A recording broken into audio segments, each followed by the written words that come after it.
ఆడుదాం ఆంధ్ర అనే ప్రోగ్రాం నిర్వహించినందుకు ఇప్పుడు రోజాతో ఆడుకోవాలని నిర్ణయించారు. రోజాని ఆడించాలని నిర్ణయించుకున్నట్టున్నారు. తాజాగా వాస్తవంగా ఏ కుంభకోణం పాయింట్ బయటికి రాలేదు, కానీ ఒక సంస్థ వాళ్ళు ఇచ్చిన ఫిర్యాదు మేరకు ఆర్కే రోజా ఏపీ ఒలింపిక్ అసోసియేషన్ అప్పటి అధ్యక్షుడు కృష్ణదాస్ మీద చర్యలు తీసుకోవాలని కబడ్డీ జాతీయ పూర్వ క్రీడాకారుడు ఆర్డి ప్రసాద్ చేసిన ఫిర్యాదు మీద సిఐడి స్పందించి తదుపరి చర్యలు తీసుకోవాలని విజయవాడ పోలీస్ కమిషనర్ని ఆదేశించింది.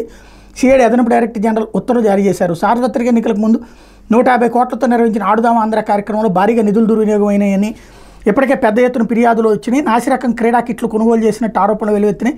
పోటీలు నిర్వహిస్తున్న సమయంలో క్రికెట్ బ్యాట్లు విరిగిపోవడం ద్వారా వాటి నాణ్యతలో డొలతనం అప్పట్లోనే బయటపడింది.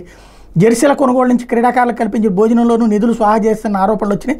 వ్యవహారం మీద విచారణ చేయించి బాధ్యుల మీద చర్యలు తీసుకుంటామని రాంప్రసాద్ రెడ్డి ఆల్రెడీ ప్రకటించారు. టెండర్ల ప్రక్రియ, వర్క్ ఆర్డర్ ఇచ్చిన క్రీడా పరికరాలు ఎన్ని, రాష్ట్రానికి వచ్చినవి ఎన్ని, క్రీడాకారులకు ఇచ్చినవి ఎన్ని, వాటిలో నాణ్యత తదితర అంశాల మీద సమగ్ర విచారణ చేయించడం ద్వారా వాస్తవాలు వెలుగులోకి తీసుకొస్తామని ప్రకటించారు. ఏముండదు వీటిలో ఏంటంటే ఇంతకుముందు ఆ కాంట్రాక్టుల దగ్గర నుంచి మాకు కూడా కమిషన్ ఇవ్వమంటారు, అంత మించి ఏముండదు.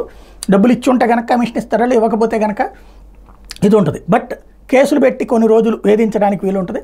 ఎందుకంటే ఇంతకుముందు తెలుగుదేశం హయాంలో అట్లాంటిది కార్యక్రమాలు ఏమైనా చేస్తే కేసులు పెట్టారు కాబట్టి ఇప్పుడు వీళ్ళు చేసిన వాటి మీద కూడా కేసులు పెట్టడం అన్నటువంటిది నడుస్తుంది. కాకపోతే రోజాని ఎలాగైనా అంటే రోజా ఆయన పేరేంటి, కొడాల నాని, వల్లభనేని వంశీ, ఆళ్ళ రామకృష్ణారెడ్డి, ఇట్లాంటిది వాళ్ళకి ఒక టార్గెట్ ఉంది. అందులో రోజా ఉంది కాబట్టి ఈ పాయింట్ ఆధారంగా రోజా మీద ఏమైనా ముందుకెళ్తారో చూడాలి.